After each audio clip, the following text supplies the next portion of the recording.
Anak perempuan nggak harus di pesantren. Kalau ibunya bisa jadi pesantren. Nah, dulu itu nggak ada pesantren perempuan jemaah. Di masa Rasul sallallahu alaihi wasallam itu nggak ada pesantren perempuan. Setiap rumah itu pesantren buat perempuan. Tapi yang jadi masalah nih, ibunya suka keluar, ibunya kemana, ibunya ngaji nggak bisa, gimana mau ngajarin anaknya? Ya terpaksa masukin pesantren. Sekolah, dulu anak-anak itu sekolah sama siapa? Sama ibunya. Jadi anak-anak itu benar-benar menjadi pencetak generasi masa depan. Kalau seorang wanita bekerja mendapatkan duit banyak besar, itu tidak menakjubkan. Banyak. Dan itu mudah dilakukan. Tapi seorang wanita bisa menciptakan seseorang yang kelak menjadi seperti Khalid bin Walid, seperti Imam Syafi'i, seperti Imam Bukhari. Bayangkan bagaimana pahalanya ibunya Imam Bukhari. Selamat namanya nggak pernah disebut, tapi malaikat terus mencatat, nih anakmu hasil didikanmu. Karena bapaknya mati.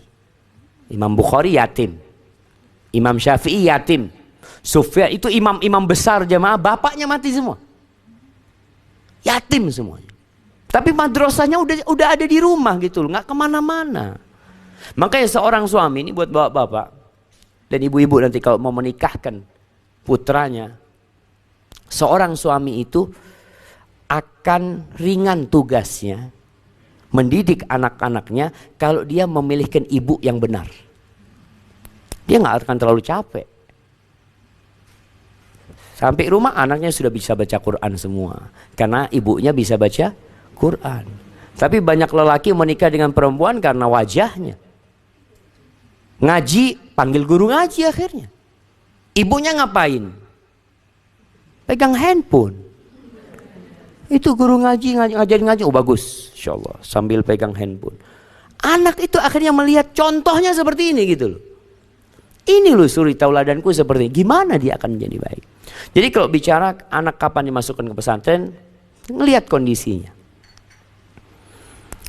Lulus SD itu, masuk SMP itu sudah siap anak dipesantrenkan. Tapi juga tidak semua. Ada anak-anak yang belum siap karena ibunya tidak mempersiapkan. Anak itu nggak mandiri. Anak itu nggak bisa cuci piring. Anak itu nggak bisa potong bawang.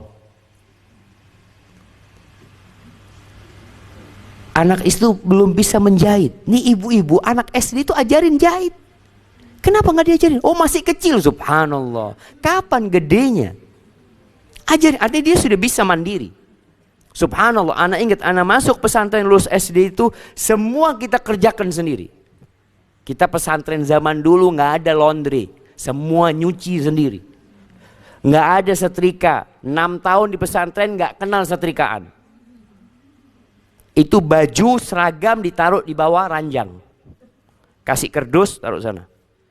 Jadi kalau pakai kayak habis setrikaan. Kalau baju yang buat main udah nggak pernah disetrika jemaah. Tapi semua anak jadi mandiri. Sekarang pesantren ini Masya Allah, laundry, makannya bisa milih menu lagi. Allahu Akbar. Kita dulu ngantri panjang, terakhir tempenya habis. Padahal lauknya cuma tempe sama pecel waktu itu. Astagfirullah kata dia. Kata ibu dapurnya, mohon maaf sudah habis. Ya sudah, mau apa? Nasi sama bumbu itu makan. Alhamdulillah. Ini yang perlu dipersiapkan orang tua di rumahnya. Anak bisa mandiri, bisa makan apa saja. Ibu-ibu kalau masak di rumah jangan selalu bermacam-macam menunya. Sekali-kali tanya pesantren itu menunya apa. Oh ikan pindang. Itu ikan pindang. Ikan apa itu? Tongkol ya, tongkol yang kecil-kecil itu. Taruh di meja sama sambal. Anak kita kasih itu. Loh, nggak ada lainnya, nggak ada, cuma ini. Terpaksa dia makan. Kalau enggak susah di pesantren. Karena masalah terbesar di pesantren kadang-kala masalah perut. Anak itu nggak betah karena makannya nggak enak, ya ini itu, tidurnya nggak enak. Kalau mau masuk pesantren yang nggak pakai AC, biasakan nggak pakai AC. Dia udah biasa. Kalau nggak dia gerah di sana dan nggak betah nantinya. Hanya minta pulang. Jadi kalau ngomong sama suami, lihat persiapkan anaknya.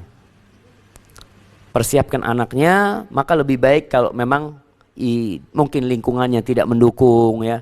Sekolah-sekolah yang ada tidak mendukung, takut anak itu nanti terpengaruh, segera masukkan ke pesantren. Jamaah mungkin itu yang bisa saya sampaikan. Udah jam 11.